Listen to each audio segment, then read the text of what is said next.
Sí.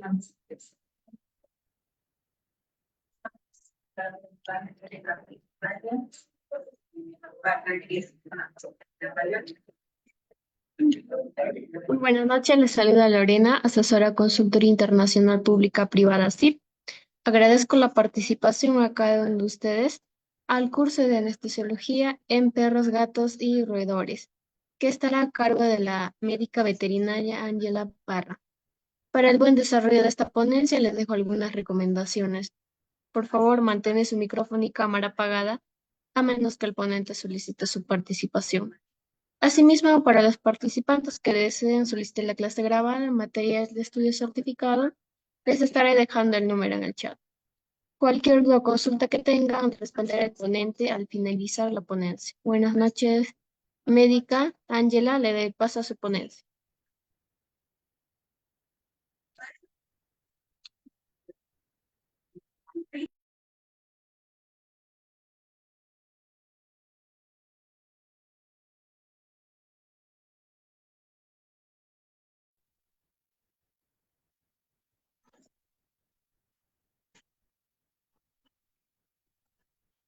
Hola, muy buenas noches para todos. ¿Me confirman si me ven y me escuchan, por favor?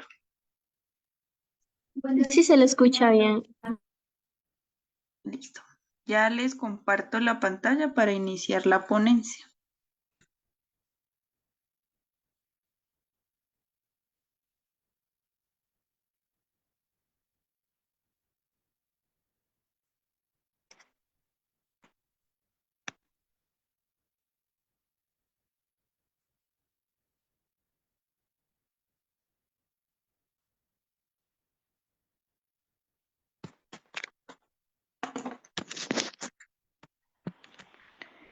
Muy buenas noches para todos. Entonces, la ponencia de hoy es sobre anestesiología tanto en caninos, felinos y en la parte de roedores.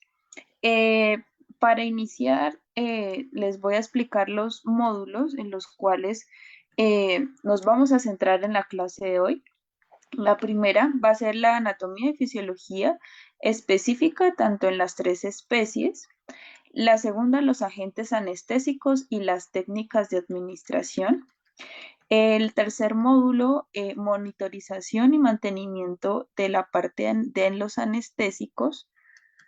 La cuarta, complicaciones y manejos en la anestesia. Y por último, las consideraciones especiales en la parte de anestesia.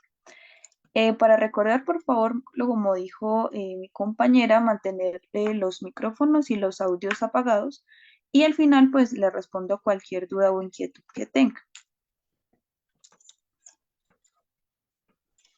Bueno, entonces, como les comentaba, el primer módulo va a ser la parte de la anatomía y la fisiología en estas tres especies.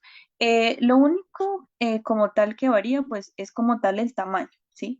¿Por qué? Porque, pues, lo que afecta más que todo el sistema, la parte, pues, de los anestésicos es el sistema nervioso central, ¿sí?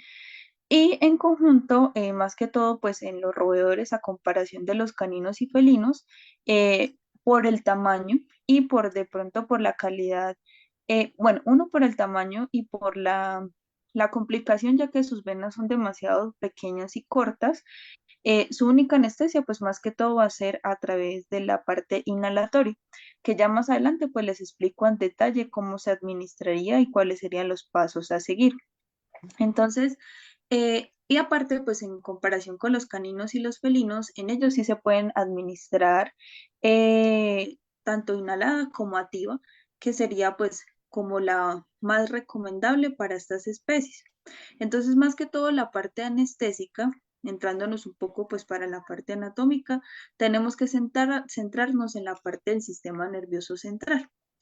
Entonces, en las tres especies, cualquiera de los anestésicos, ya sea en la parte inhalada o en la parte delativa, va a cumplir pues una función igual para las tres especies. Entonces, hablamos que el sistema nervioso central se divide en dos porciones específicas, que una es el sistema nervioso central y otro es el sistema nervioso periférico, en el cual pues el sistema nervioso central está constituido por la parte pues del encéfalo, la médula espinal, y ambos están protegidos, perdón, por un estuche óseo que se encuentra como tal específicamente en la parte de la cavidad craneana o en la bóveda craneana, y pues un canal central que comunica con la médula vertebral.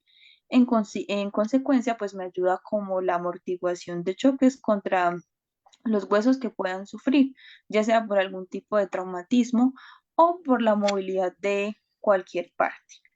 En comparación con el sistema nervioso central periférico, está formado específicamente por los ganglios nerviosos distribuidos por todo el organismo en comunicación constante con el sistema nervioso central. Entonces, específicamente, pues recuerden, tanto en la parte de caninos y felinos y en la parte de roedores, ellos van a poseer pues unos respectivos ganglios en los cuales ellos van a conectar pues su sistema nervioso, en el cual pues tenemos los ganglios específicamente, los mandibulares, los escapulares, los axilares, los popliteos y los inguinales, que de pronto es un poco más complicado de palpar en especies como los roedores por su tamaño, pero pues cuando son anatopatológicos o están específicamente de forma patológica, se van a evidenciar un poco pues de tamaño irrelevante. Entonces, podemos notar que su tamaño va a ser un poco más grande, van a ser doloros, en el cual pues ellos deben ser indoloros, su temperatura va a estar aumentada y por ende de pronto la estructura. Normalmente pues en ellos se va a sentir, más que todo me centro en los roedores, eh, una cosa muy pequeña, ¿sí? Una bolita la cual pues va a ser palpable, no debe ser dura ni de consistencia con esos bordes de pronto irregulares, que es un poco más fácil de palpar en caninos y felinos. Cada uno de ellos pues tiene una respectiva conexión del sistema nervioso central que se constituye pues con la parte del encéfalo. Por otro lado, estas ramificaciones llevan un poco a la parte del sistema nervioso voluntario e involuntario. Entonces, el involuntario es el que me inerva la parte de los músculos estriados, excepto pues la parte cardíaca. Y el sistema involuntario es el autónomo o también llamado el vegetativo, que inerva la musculatura lisa, específicamente en la parte visceral y la parte de sus vasos. Aparte, pues la musculatura cardíaca y el tejido eh, glandular, cuyo control es la capa de la voluntad. Entonces, por otro lado, ¿sí? En la porción al lado que encontramos en la parte izquierda, se evalúa más que todo la ramificación de los nervios. Y por el otro lado, se evalúa es la ramificación a través pues de la parte de los músculos y la parte pues de los vasos en conjunto, pues cada órgano con su musculatura. Entonces, acá les tengo como una tablita para explicar un poco mejor lo que anteriormente expliqué. Entonces, se constituye con el sistema nervioso central, específicamente la parte del encéfalo y la médula espinal. Entonces, que esta me lleva para los ganglios nerviosos sensoriales, receptores sensoriales en conjunto con información externa y externa, que me ayuda a que el paciente que camine, se movilice, degluta, no degluta, parpadee, no parpadee, en conjunto con el sistema nervioso periférico, que ya van a ser en conjunto con la parte del encéfalo y la médula espinal, los nervios motores que me van a ayudar en conjunto con la ramificación visceral y de los vasos, específicamente pues la parte visceral, músculo liso, cardíaco y la parte de las glándulas, en conjunto con los somáticos, muscular y esquelético. Entonces, ¿qué pasa con los anestésicos? Lo ideal siempre es que los anestésicos cumplan una función, perdón, importante, en la cual se ve pues con el fin de que la anestesia que vayamos a presentar de cualquier tipo, ya sea programada o por urgencia, cumpla con las funciones ideales. Entonces, en la parte anestésica tenemos cuatro palabras importantes que debemos tener en cuenta. Entonces, uno es pérdida de la conciencia, que se denominaría también la parte de hipnosis, la parte de analgesia, que es sin sensibilidad, la parte de relajación o como tal una actividad reflexiva, que es como protección neurovegetativa y relajación muscular. Entonces, ¿qué hace un anestésico, ya sea de forma inhalada o activa? Entonces, genera una hipnosis, una analgesia, una protección neurovegetativa y una relajación muscular. Que un solo anestésico pues no me va a cumplir estas cuatro funciones, pero lo ideal es que sea de forma reversible, que es lo que buscamos, ¿sí? Entonces, ¿qué hace el anestésico? Que bloquee estos sistemas nervioso central y este sistema nervioso periférico, para que el paciente lo mantengamos vivo, pero en una hipnosis y una parte de una protección neurovegetativa, relajación muscular y que por ende no sienta dolor, que es lo principal que nosotros buscamos en la parte de anestesia o la parte de cualquier procedimiento que vayamos a realizar. Pero todo esto debe ser de parte reversible, con el fin de que el paciente después de terminada pues la parte del procedimiento tenga un buen despertar y por ende pues todas sus funcionalidades vuelvan al estado normal. Entonces es allí después de esto en conjunto con los nervios sensoriales y la parte del sistema nervioso central y parasimpático vuelven a retomar, pero por ende ella hace un bloqueo pero de forma reversible en estos sistemas. Entonces, por eso los pacientes están inmóviles, pero se dejan manipular, pero pues los tenemos con los signos cardíacos y respiratorios estables.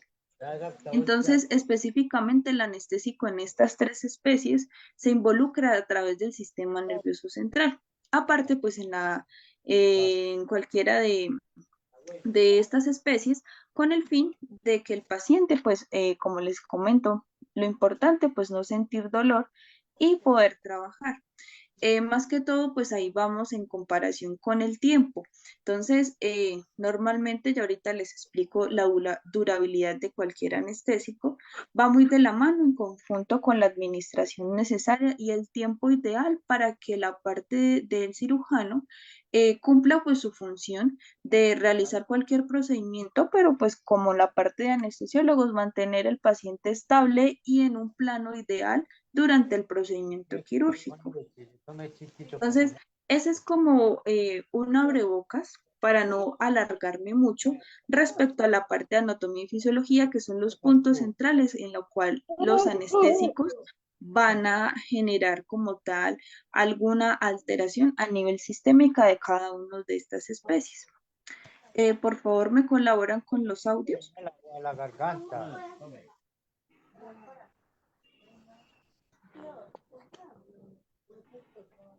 ¿De dónde fue?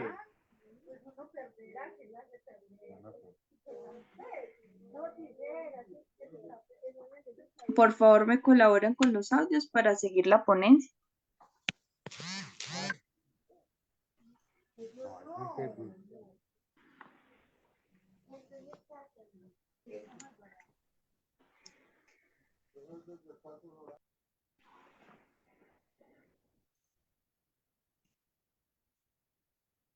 Ok, gracias.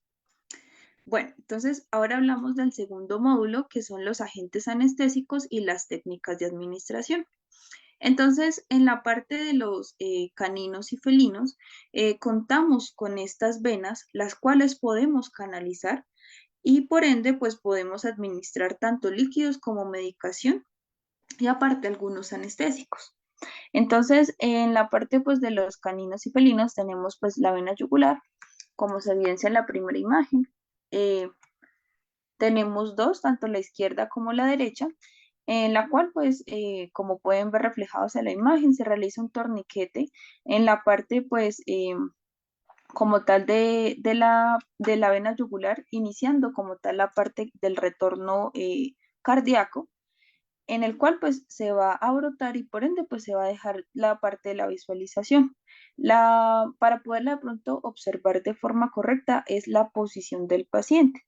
Entonces, si ustedes pueden evidenciar en la parte del cuello y en conjunto con su cabeza está ladeada, ¿sí? A una porción casi solamente de 60 grados, no de 360, o sea, de forma completa, sino un giro muy básico y lo otro pues es la parte de sus miembros anteriores, deben estar totalmente estiradas y por ende pues la parte para hacer el torniquete de forma manual, que es lo ideal.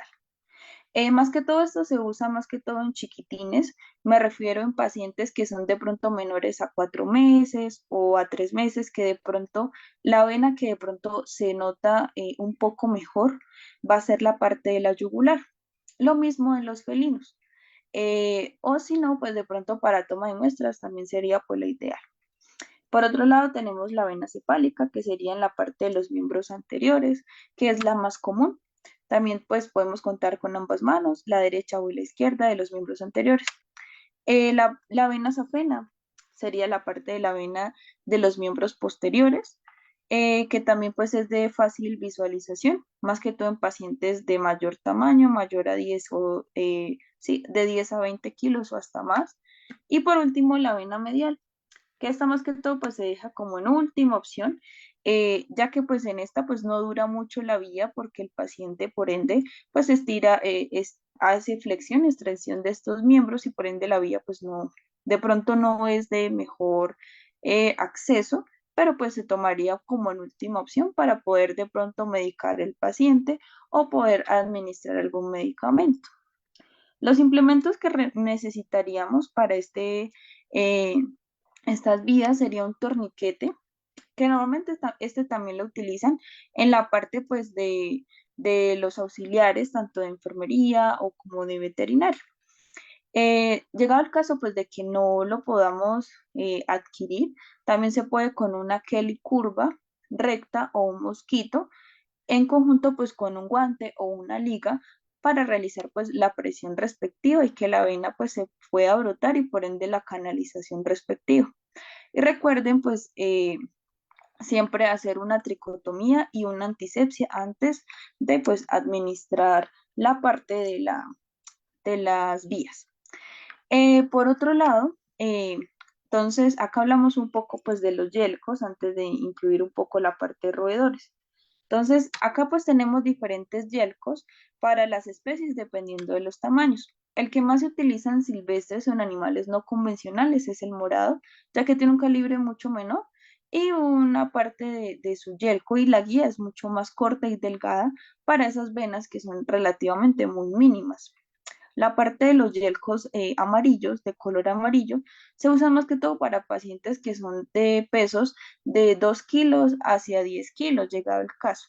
Los azules pueden requerirse de 10 a 15 kilos y los rosados ya para pacientes que pesen mayor a 15 kilos, perdón, a 20 kilos hasta 40. Normalmente, pues en roedores, como les comentaba anteriormente, las venas de ellos son relativamente muy nulas, muy mínimas, son una agujita. Lo único que podemos de pronto evidenciar y por el movimiento después de generar una anestesia que más adelante les comento, es la vena yugular, en la cual pues se utiliza con agujas de insulina, ya que tienen un calibre muy mínimo y por ende pues al momento pues de retirar no hace que el paciente tenga aparte un coágulo o de pronto un hematoma después de la muestra. Entonces se pueden tomar en la parte de la yugular o tenemos otra vena que es más asequible cuando están en sedación, que es la vena gingival, que pues como se muestra en la imagen, se posiciona al paciente en ventrodorsal, nos guiamos un poco con la parte pues de sus dientes y como se evidencia en la mitad del rafo de los dientes se puede encontrar fácilmente esta vena gingival, más que todo para tema de exámenes, ¿sí? O sea, para sacar sangre. Pero como les comento, por la vena de ellos pues no se pueden canalizar y por el tamaño ya que es muy mínimo.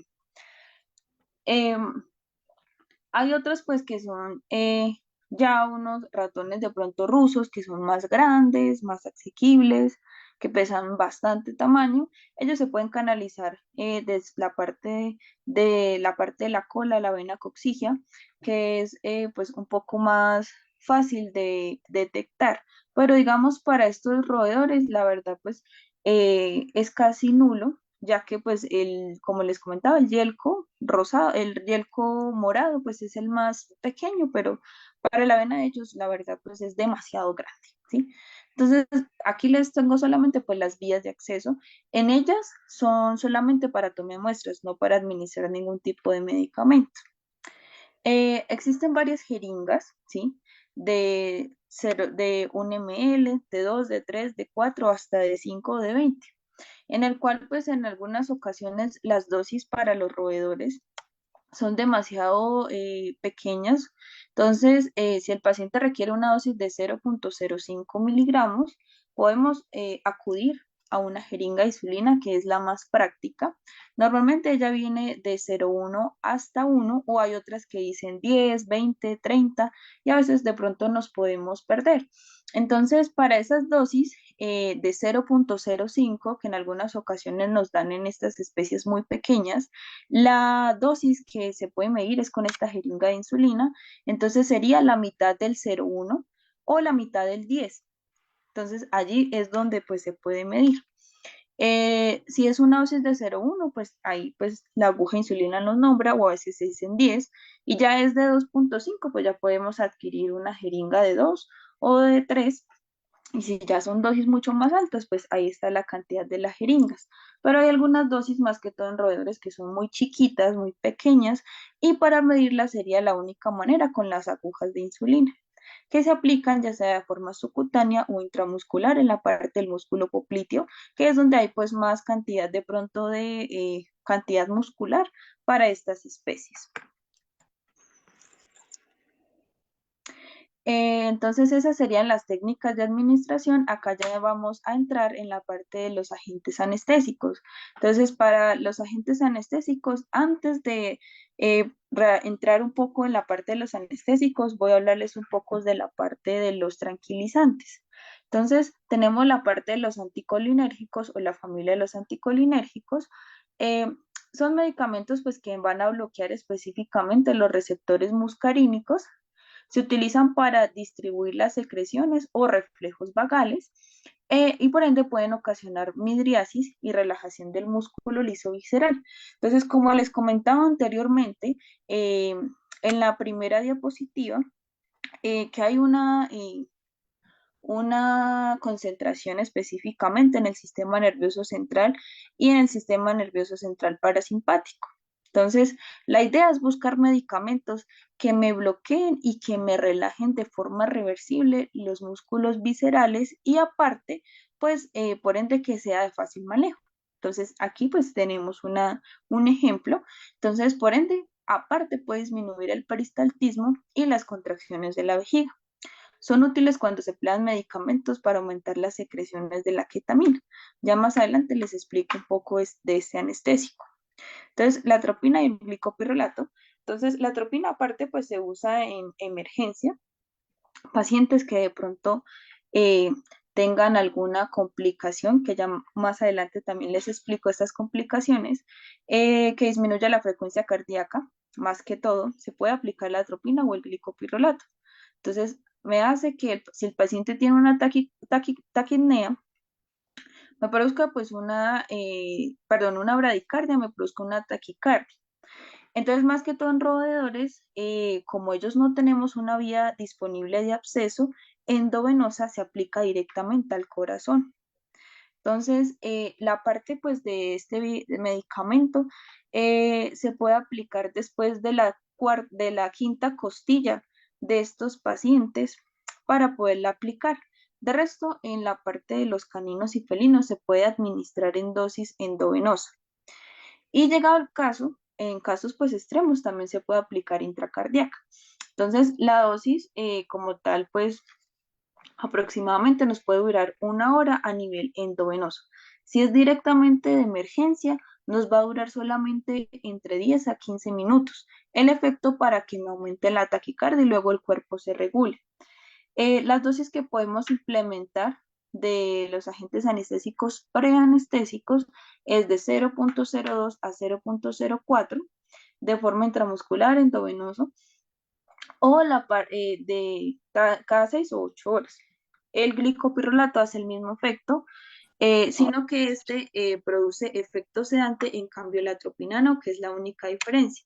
Y las dosis son un poco más pequeñas, ya que la concentración pues es un poco bastante alta. 0.005 a 0.1. También intramuscular o endovenoso, que son las más asequibles. Por otro lado, tenemos otra familia de los tranquilizantes.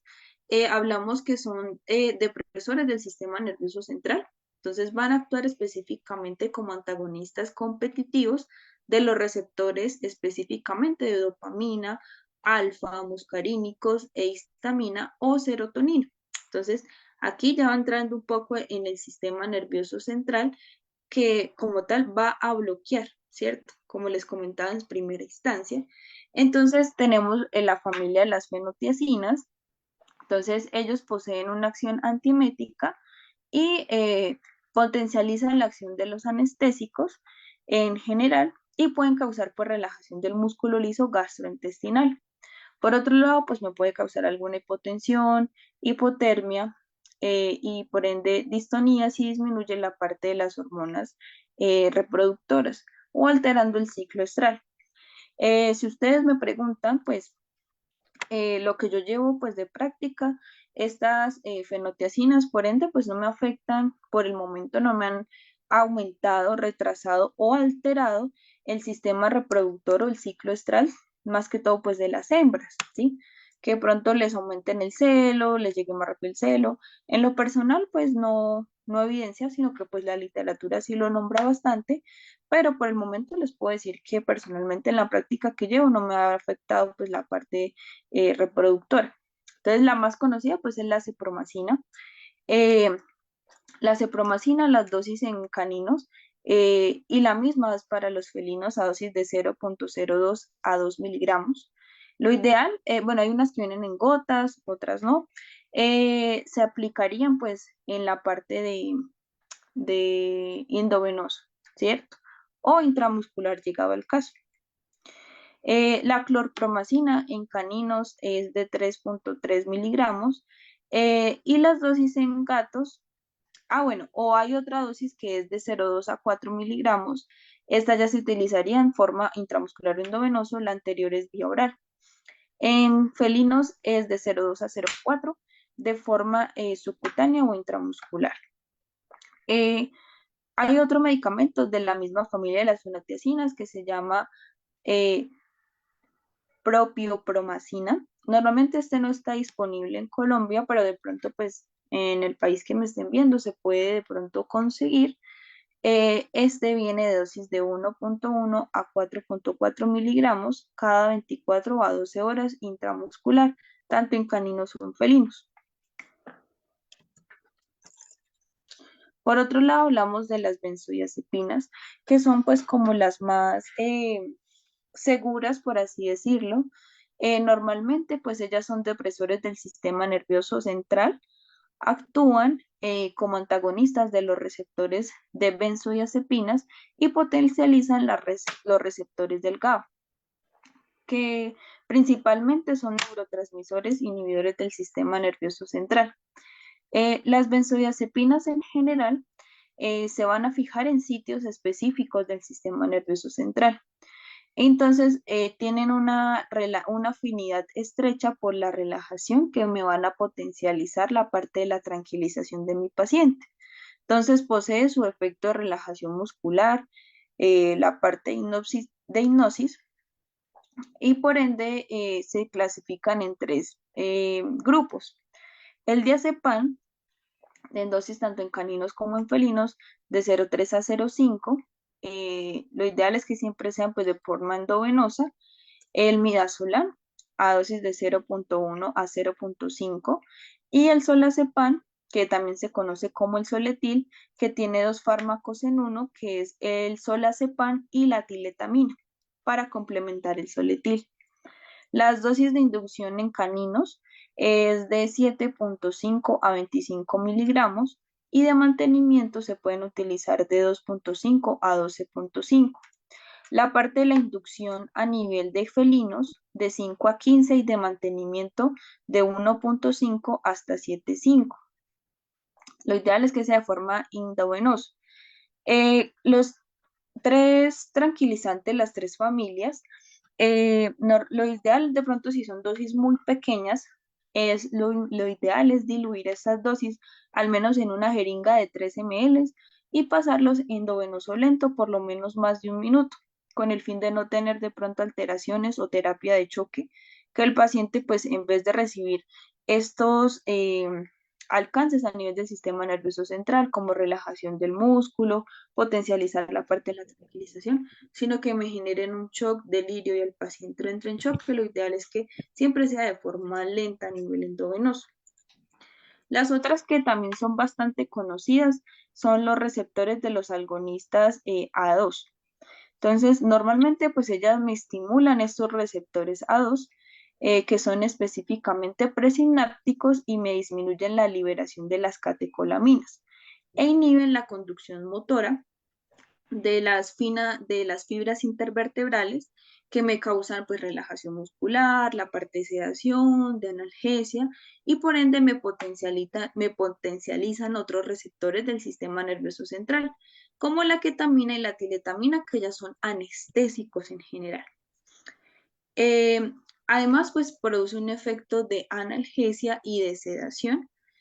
Por ende, pues me evita que el paciente tenga escalofríos en algunas ocasiones, no en todas. Los efectos adversos causa émesis, puede causar timpanismo, aumento de producción de baba o como se conoce como cialorrea y aumento de las contracciones a nivel uterinas. Las dosis de la silacina en caninos y felinos van de 0,2 a 2. Tenemos otra que no está disponible aquí en Colombia que se llama demetomidina a dosis de 0,05 y a dosis de 0 que va a dosis de 0,02. Lo ideal endovenoso, eh, hablamos de la medetomidina a dosis de 0,01 y la dosis va hasta 0,008, tanto en caninos como en felinos.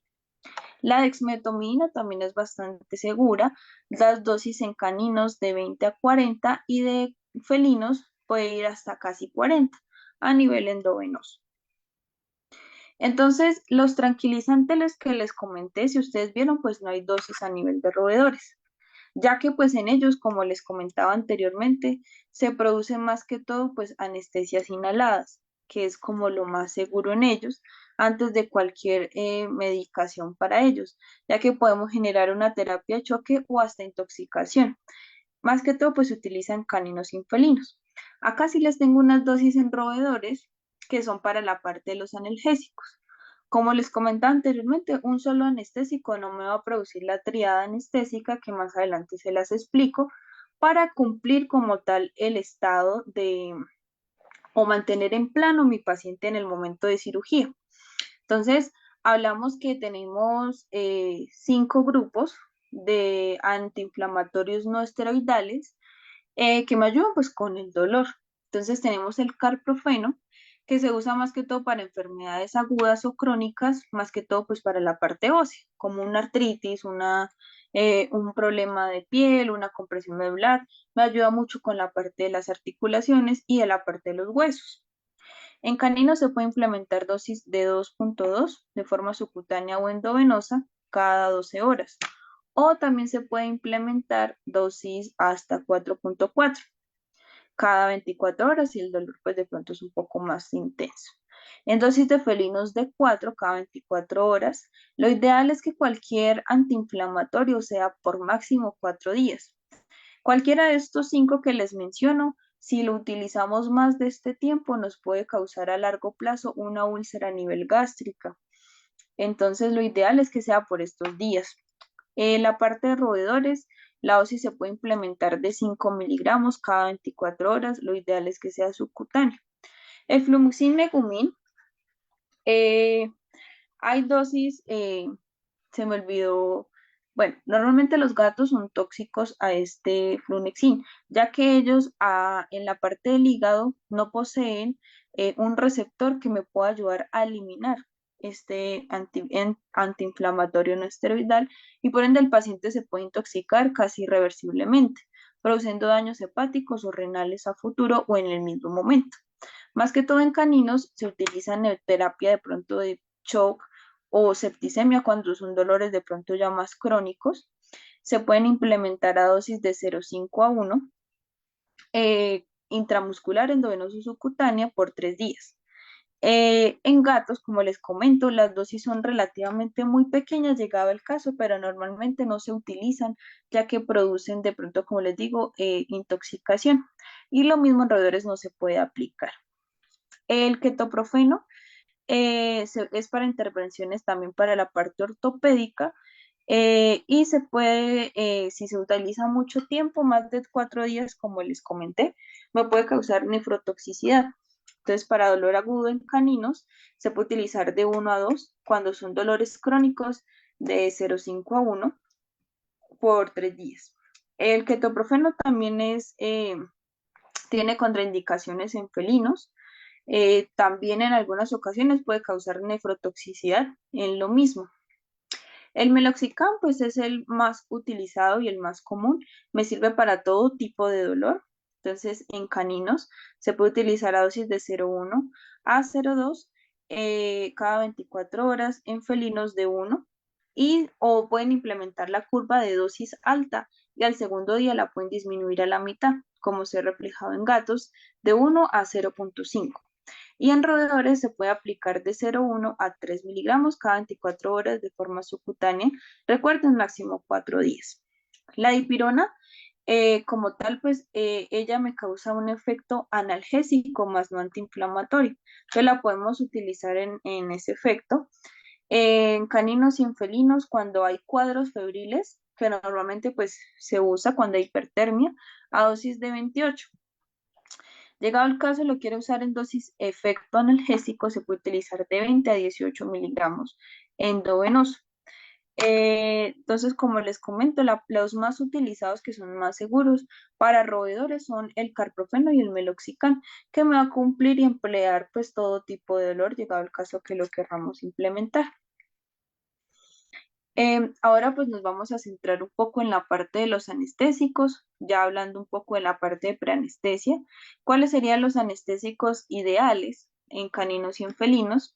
Específicamente, entonces hablamos que la ketamina es un receptor, perdón, es un agonista de los receptores de glutamato N-metildiaspartato.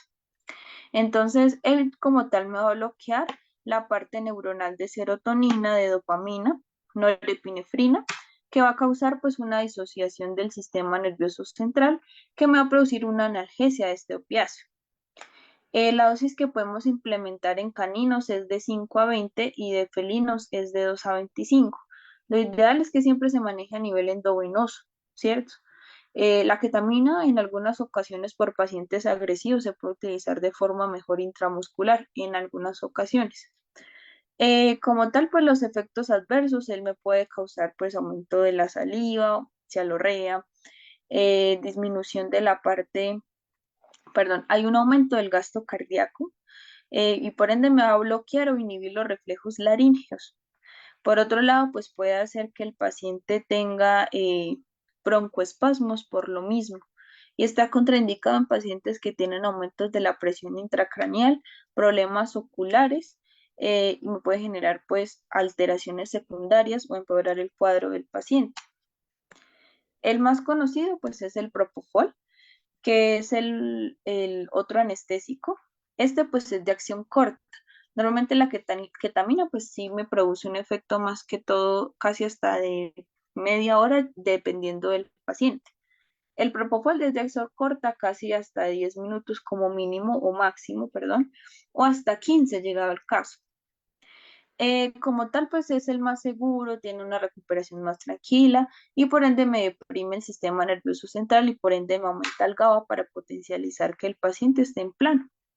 La dosis que puedo implementar tanto en caninos y en felinos es de 2 a 5 y el mantenimiento la podemos bajar a 3.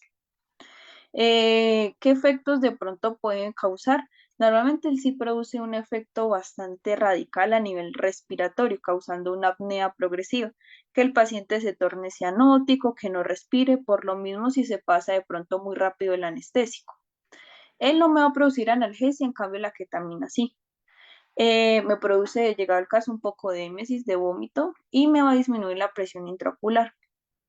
Como tal, él no va a alterar mucho la funcionalidad del hígado o el riñón si están afectados y más que todo pues se recomienda combinarlo para potencializarlo como anteriormente lo mencioné. Y pues el más conocido es la parte del isoflurano, que se utiliza pues en cualquier especie.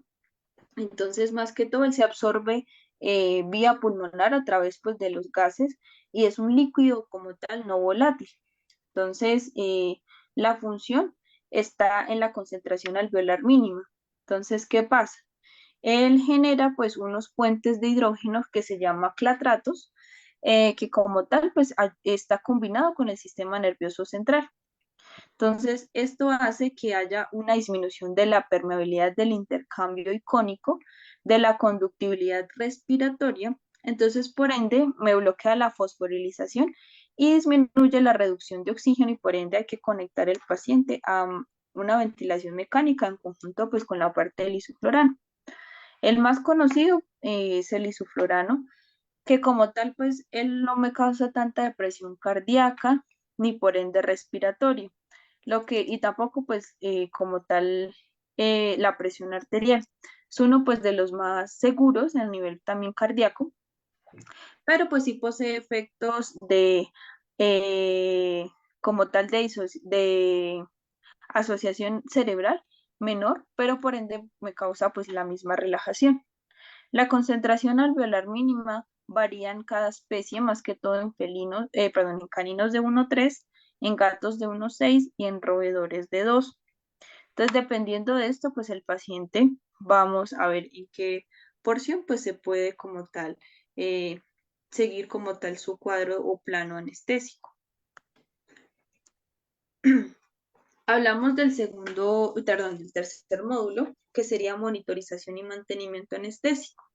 Entonces, como pueden ver, casi pues no hablé de los roedores anteriormente, más que todo en ellos, ¿cuál sería la forma de anestesiarlos? Entonces, los fauna silvestre no está muy como tal de la mano con la parte de fármacos en general, ¿sí? Hay algunos propietarios que no los desparasitan, por el momento no hay alguna vacuna para ellos específica para cada especie y cada pues raza, ¿cierto? Ya sea hámster, roedores, cobayos, cuy, la parte de ratones, ¿cierto? Entonces, por ende, pues ellos, si de pronto hacemos una mala manipulación de anestésicos o fármacos, los podemos intoxicar y por ende, pues el organismo me va a reaccionar de forma incorrecta. Entonces, para poder nosotros realizar una respectiva anestesia de forma segura y correcta, solamente se utiliza, llegado el caso, los antiinflamatorios no esteroidales como el carprofeno y el meloxicam, que son los más seguros para ellos en dosis bastante pequeñas, como les mencioné, cada 24 horas máximo por 3 días, que se pueden implementar de forma subcutánea o intramuscular. Entonces, antes de la anestesia, se aplican estos medicamentos. ¿Y ellos qué hacen? Entonces, así como se ve en la primera imagen, se puede hacer una cámara en el cual pues se conecta el oxígeno y por ende la anestesia inhalada, que es más que todo el isoflurano. Entonces, primero se tiene que oxigenar, o sea, el secreto para estos animales o roedores es en una buena oxigenación. Entonces, como son especies tan pequeñas, la idea es que la oxigenación vaya en un rango más o menos entre 1 de la parte de oxígeno. Hay unos que vienen pues con estas bombas y la parte pues de los barómetros para medir el flujo de aire y la cantidad y la presión. Entonces casi va a estar en el mínimo. Entonces se va a hacer una buena oxigenación para estos pacientes por ahí una media hora, que el pulmón se aliste, el paciente esté tranquilo, tenga una buena oxigenación. Después de que se oxigene de forma correcta, jugamos con el CAM, concentración alveolar mínima. En este caso, los roedores varía entre 0 hasta 2% como mínimo para poder dormir el paciente. Eh, una vez dormido, pues en esta cámara como tal, pues más adelante les muestro otra imagen, cómo pues se deben implementar. Ah, perdón, acá está. Entonces, una vez después de la cámara de oxígeno, que le agreguemos el cano al isoflurano, podemos implementarla de esta manera para poderlo manipular de forma correcta, en la cual sus vías respiratorias altas, en conjunto pues también con las oculares por el tamaño, se va a implementar de esta manera para que reciba el isoflurano y por ende pues nosotros llevemos las constantes fisiológicas de forma correcta y el cirujano pues puede intervenir por cualquier patología que ingresó el paciente. Por otro lado, en tanto en caninos y en felinos, es importante pues también la parte de la oxigenación, pero por ende, ya que son especies un poco de mayor tamaño, el tubo endotraqueal. Varía, los tubos van hay unos muy pequeños eh, que van de 1 hasta 8. Normalmente, pues ahorita la medicina ha avanzado mucho, ya para la parte de los silvestres también ya hay algunos tubos que se pueden implementar para la respectiva oxigenación y por ende, pues la parte de la utilización de la máquina de anestesia. En algunas ocasiones, por de pronto que son muy, muy chiquitos, entonces se manejaría de la forma que les digo, la cámara de oxígeno, un poquito de isoflurano y por ende, pues el mantenimiento se puede realizar de esta manera en la parte de los roedores. Entonces, para la parte de monitorización, ¿qué debemos tener en cuenta en cualquier especie? El tipo de procedimiento que se va a realizar, el tiempo estimado que puede durar el procedimiento, la edad del paciente y la valoración anestésica. Entonces, todo esto va muy de la mano para nosotros tener en cuenta qué medicamentos usar y qué dosis y cuánto tiempo puede durar el paciente en plano. Entonces, les comentaba que anteriormente un solo medicamento, un solo fármaco, no me va a producir la triada anestésica o la triada quirúrgica, que la ideal es que tengan en cuenta ustedes que tengan inconsciencia, analgesia y relajación muscular. Como les digo, un solo medicamento no me va a producir ese efecto. Entonces, debo agregar, pues, lo que les explicaba anteriormente. Un antiinflamatorio no esteroidal, ¿sí? Algo para el dolor, un preanestésico que me ayude a tranquilizar al paciente y otro que me ayude a anestesiarlo para cumplir esta tríada anestésica y que por ende se potencialicen esos 3 medicamentos implementados para mantener mi paciente en plano. Entonces, los tiempos que se deben respetar para la monitorización es la parte de la premedicación, que es donde el paciente se va a relajar, que lo vamos como tal a preparar. Entonces, en eso podemos hacer una tricotomía amplia y suficiente, en el área que vayamos a incidir de cualquier parte del cuerpo.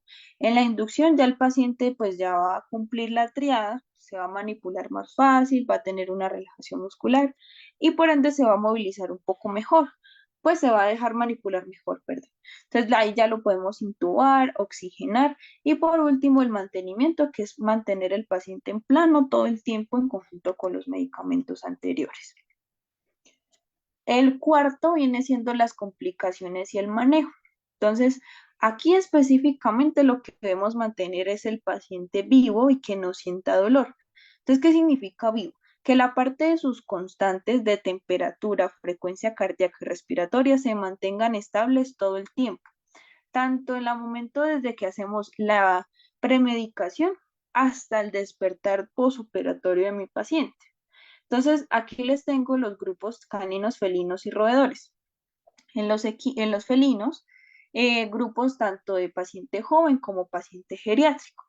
La temperatura varía entre 38 a 39,1. La frecuencia cardíaca sí varía en pacientes jóvenes de 111 a 160 latidos por minuto y paciente geriátrico de 110 a 140 latidos por minuto. Su frecuencia respiratoria de 20 a 30. En caninos pacientes jóvenes de la temperatura de 38 a 39, paciente geriátrico de 37,8 a 38,7, su frecuencia cardíaca, paciente joven de 100 a 180 latidos por minuto, paciente geriátrico de 90 a 110 latidos por minuto y la frecuencia respiratoria de 15 a 30 respiraciones por minuto. En roedores, un rango general, más que todo, pues la longevidad de ellos no es que sea mucho, ¿sí? Máximo que tengan una longevidad es de máximo 3 años.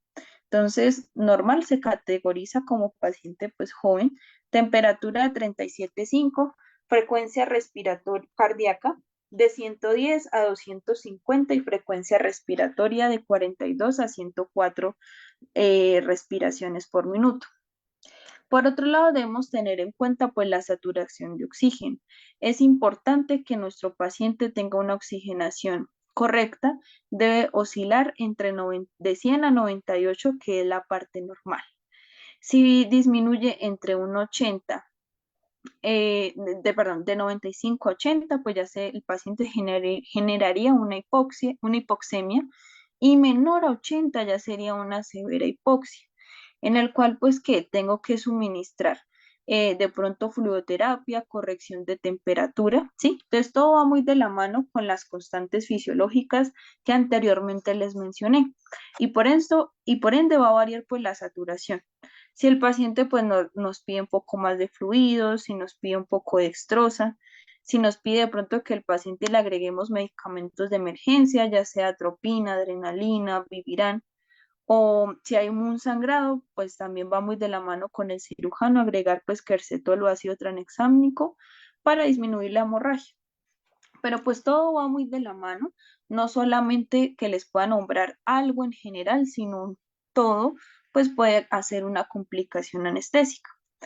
Entonces, lo ideal pues es que se sature de forma correcta y mantener en plano el paciente. Y por último, las consideraciones especiales de la parte de anestesia. Anteriormente les mencioné que una valoración preanestésica, entonces acaba muy de la mano con el médico general que atiende la consulta. Entonces, ¿qué debemos hacer como médicos generales antes de ingresarlo a la parte de anestesia? Entonces, examinar a nuestro paciente, hacerle una consulta completa, evaluar todos sus sistemas, no solo lo que nos dice el propietario, o enmascarar no solo lo que nos dice o lo que se ve de forma visual, si tiene una masa, una neoplasia, una hemorragia activa, sino ir un poco más allá de lo que se ve. Entonces, se hace un examen físico visual a estos pacientes en conjunto con lo que nos comenta el propietario. Luego se realiza un examen físico donde se evalúa todos los sistemas de nuestro paciente y por ende la edad y el peso. Entonces, allí nosotros como médicos generales vamos a tomar los respectivos exámenes sanguíneos. El más básico, pues como les comentaba, de la parte de los roedores, que pues para canalizarlos es bastante pues complicado. Entonces para tomar muestras sanguíneas, por lo menos un cuadro hemático que evalúa glóbulos rojos, blancos y plaquetas. La parte pues ya un poco más especializado, si queremos evaluar dependiendo de la patología que se encuentre, un perfil completo de salud para evaluar la funcionalidad renal, hepática, pancreática, en conjunto con electrolitos, y saber cuál es el estado relativo o presencial que el paciente ingresa a nosotros dentro de consulta. Ya llegado el caso, después de esto, se puede estabilizar el paciente y luego sí ingresarlo a quirófano. O por ende, si es de pronto alguna urgencia, sabiendo de pronto sistémicamente cómo se encuentra el paciente, ingresarlo pues a anestesia o a cirugía pues es un riesgo alto, el cual siempre debemos informarle al propietario, que puede ser que el paciente empeore por los anestésicos, pero que igual pues va a ser necesario ingresarlo porque esa es la única corrección, llegado el caso pues de que sea la única manera de corregir la patología, ¿sí? O que después de eso el paciente pues necesita una respectiva hospitalización para poder compensarlo. Entonces esas serían las consideraciones anestésicas o antes de ingresar al paciente a quirófano, el cual pues va muy de la mano. O que si tiene una enfermedad de base, hacerla saber para saber de pronto qué medicamentos poder ingresar al paciente para que no cause un daño secundario o en el momento empeorar el cuadro del paciente. Eso era todo lo que les quería compartir la noche de hoy. Ahora vamos a pasar a la sesión de preguntas. Si alguno tiene alguna duda o inquietud respecto a la clase, recuerden que los audios están, ya los pueden encender en conjunto pues con el chat que está abierto.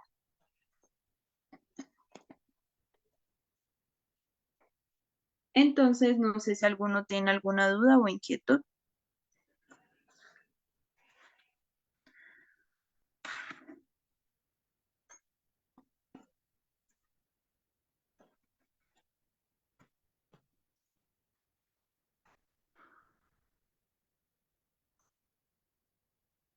o si quieren compartir de pronto un caso, también lo pueden realizar.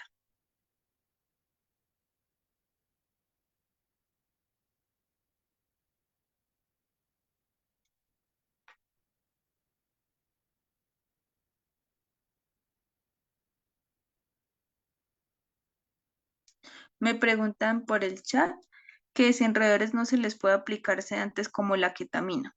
Entonces, normalmente lo que a mí personalmente me ha ido mejor es con la parte del isoflurano, aunque yo sé que en algunas partes pues es bastante costoso, ¿sí? ¿Qué pasa con la parte de los roedores? Bueno, tú tienes que hacer una buena consulta, como les comentaba, las complicaciones, saber qué patología ingresa y con exámenes el paciente. ¿Qué pasa con la ketamina con los roedores? Como les comentaba, pues la ketamina es un agente disociativo y como tal, pues no me va a causar pues una anestesia completa, sino una disociación del sistema como tal de nervioso central. Entonces, ¿qué pasa? Si tú antes del anestésico no le agregas un opioide, el paciente esto te puede generar de pronto hipotensión, hipertermia, y como no tenemos líquidos en el momento, si tú solo se lo aplicas de forma subcutánea, a futuro o al corto o a largo plazo te puede generar una insuficiencia renal crónica casi irreversible. Como les comentaba, ellos no están pues como muy asociados a la parte de medicina a comparación de un felino o un canino. Entonces, yo personalmente no la utilizo. Si de pronto voy a ingresar a hacer de pronto algo pues muy básico, lo que hago pues sería realizar bloqueos con lidocaína muy pequeños, ¿sí? De pronto si es algo muy pequeño, para incidir una pequeña masita o un absceso, llegado el caso, ¿sí? Pero lo ideal siempre es con isoflurano, ya que ellos tienen un mejor despertar. Y por eso, pues como no podemos ponerle líquidos, yo no estoy pues como muy personalmente y profesionalmente pues muy amiga de la ketamina con estos roedores, que son pues animales pues muy pequeños. Ya si son pacientes un poco más grandes, me refiero a un cuy, un cobayo, sí se puede implementar porque le puedo poner líquidos y puedo corregir la hipovolemia de mi paciente, pero en ellos sería casi nulo. Y si se administra de pronto una sobrehidratación, pues puedo ahogar al paciente y puedo generarle pues un paro cardiorrespiratorio. Entonces, lo que yo implemento, pues siempre, como les comenté, es la parte de los opiáceos, perdón, de los antiinflamatorios no esteroidales, más la parte de la conducción del anestésico inhalatorio.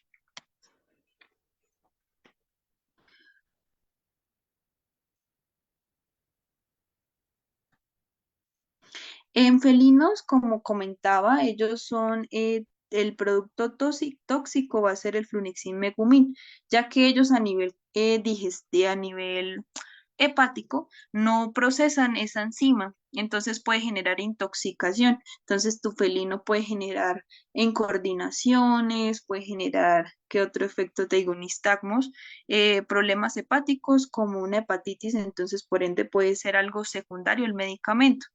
Si tu paciente que se torne totalmente ictérico, pues es por el medicamento. Entonces, lo ideal estaría contraindicado. El más pues útil, como les comentaba, pues es la dipirona en dosis analgésica, el meloxicam o el carprofeno, que se pueden implementar en felinos para el dolor, si tú lo dices. Referente eh, a los perdón, a antiinflamatorios no esteroidales.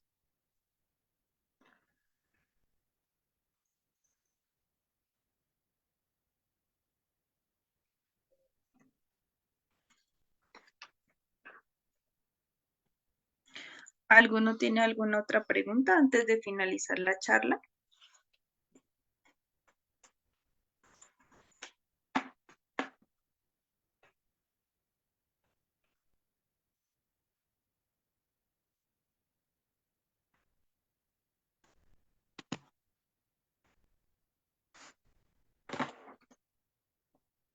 Bueno, muchachos, entonces no hay más preguntas. Entonces, espero la clase haya sido de su agrado. Recuerden pues que el material se lo comparto con mi asesora. Ella se encarga de suministrárselo a ustedes. Lo mismo si ustedes desean pues los certificados, ella se encargará pues de administrárselos. Un saludo desde Colombia, espero verlos en otra oportunidad y que tengan una feliz noche.